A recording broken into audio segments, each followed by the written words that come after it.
Good morning. Morning, everyone. Welcome. Welcome to the Apple campus. We have a lot of iPhone app developers in the audience and members of our press and some of the teams who have worked on some of the things that we're going to show you today. So we're going to have a little bit of fun. We're going to give you a preview of iPhone OS. And I'm Greg Joswick, I'm Vice President of iPod and iPhone Product Marketing. And I'll be joined by Scott Forstall. And we'll give you a preview of this and share some of our future plans for the iPhone OS and what we're calling version 3.0. Before we get into our plans, however, I thought I'd spend a few minutes reminding us where we're at with the iPhone. Because the iPhone is now, as of this week, in 80 countries around the world.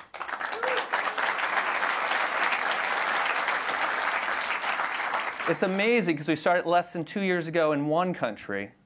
And actually, even a year ago, we were just in a handful of countries. And now we're in 80 countries around the world. And before we ever shipped our first iPhone, we set a very aggressive and public goal that we would sell 10 million iPhones in our first calendar year 2008. And we blew that number away. Sold 13.7 million iPhones last year, calendar 2008. And if you look at our iPhone sales from the time that we started shipping in June of 2007 through the end of this last calendar year, you see that we've sold 17 million iPhones. And there's a clear inflection point of when we introduced the iPhone 3G. And you see the great acceptance we've had of this product. But the iPhone isn't the only product that runs the iPhone OS. The iPod Touch also runs the iPhone OS. And if you look at that same time period, through the end of this past calendar year, through the end of 2008, we've sold over 30 million devices, over 30 million units of iPhone and iPod Touch through the end of 2008, providing a great opportunity for our app developers. This also, of course, provided a great opportunity for app developers. And we first introduced the beta of this iPhone SDK here on this stage just 1 year ago. And in this 1 year's time, we've had over 800,000 downloads of the free iPhone SDK. Absolutely amazing. And we've had over 50,000 individuals and development companies join our paid iPhone developer program. It has gotten off to a gigantic start. And if we look at these developers, I find it very interesting that most of them, over 60% of them, had never developed for any Apple platform before. And yet they were able to quickly create some amazing apps in the App Store. And the App Stores appeal to big developers, small developers. Big developers, a good example of that's like Gameloft. And if I could read you this quote, Gameloft says that the iPhone OS has provided the next great development platform for Gameloft. The App Store has been simply amazing, and they already have over 20 games in the App Store. They've had over 2 million paid downloads in just a few short months. That's incredible. Already over 20 games and already over 2 million apps that have been sold by Gameloft. But what's really exciting is that the App Store levels the playing field. And it makes it so the small guys can succeed as well. And an example of that is Steve Demeter. I see him in the crowd now, who is a one-man shop. And maybe rather than have me read his words, we've got a short video of Steve.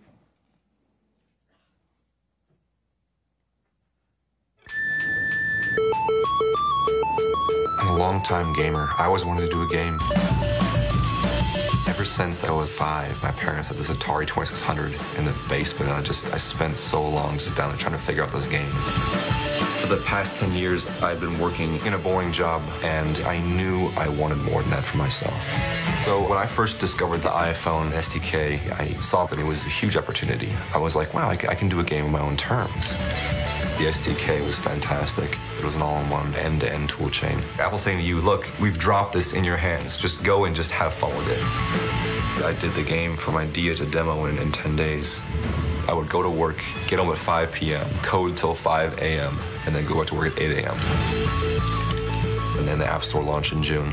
My buddy Patrick called me up. He's like, dude, like, App Store is like open and you're like 8th place. And I'm like, oh my God. I've really enjoyed the kind of success that Apple has allowed me to have.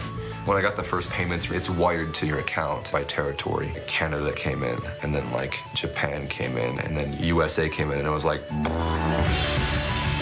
I don't have the budget to, be a big company and have a big marketing plan, but the App Store is a meritocracy.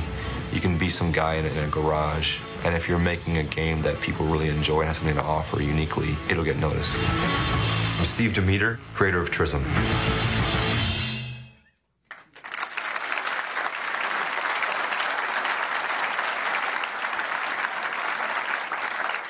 So clearly with the App Store appealing to big developers, small developers, and those in between, there's no surprise that we've had an explosion of apps.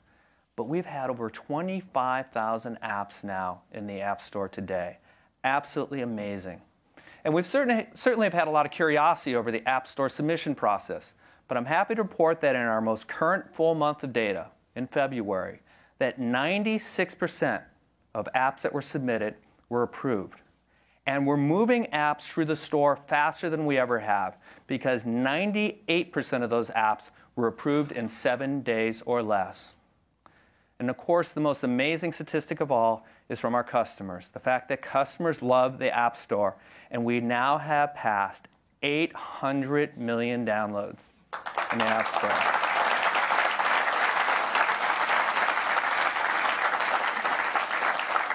And that's in 8 months' time.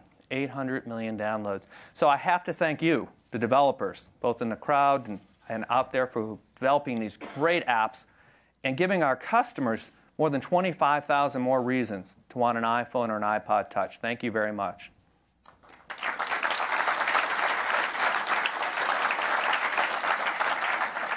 So clearly we've created something profound, amazing, certainly something we haven't seen the likes of before. And this is just the beginning. We're just scratching the surface. We're 8 months into this App Store. Imagine where it's going to be in the coming months or a year from now. And to help give us a glimpse of that future, I'd like to bring Scott Forstall up to give us a preview of iPhone OS 3.0.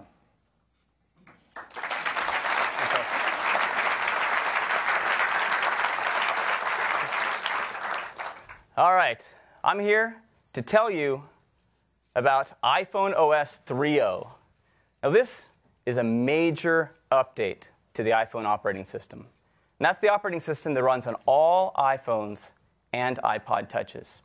It comes with incredible features for developers and for our customers. Let me start by telling you what we're doing for developers. A year ago, we announced the native iPhone SDK.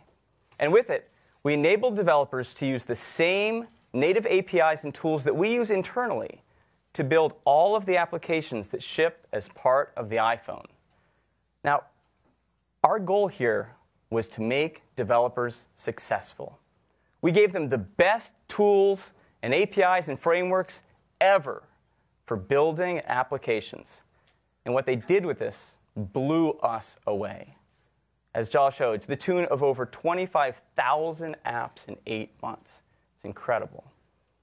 So we've spent the last year working hard to make this SDK even better. And I'm happy to say that with iPhone 3.0 comes the next generation of this native SDK. And with it come more than 1,000 new APIs. This is a lot of functionality to make these apps even easier to develop and allow developers to add even more functionality. Let me talk you through just a little bit of the functionality from this new SDK, starting with enhancements we're making to the App Store. Now, the App Store has been phenomenal. As you heard, over 800 million applications have been downloaded. This is amazing. It is the best way ever for developers to get their applications out to our collective tens of millions of users. It's also a great business deal.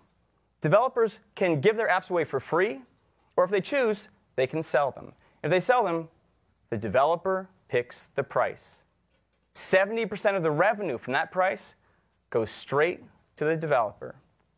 There are no credit card fees. In fact, There are no hosting fees or other infrastructure fees. Apple covers all of that. And developers,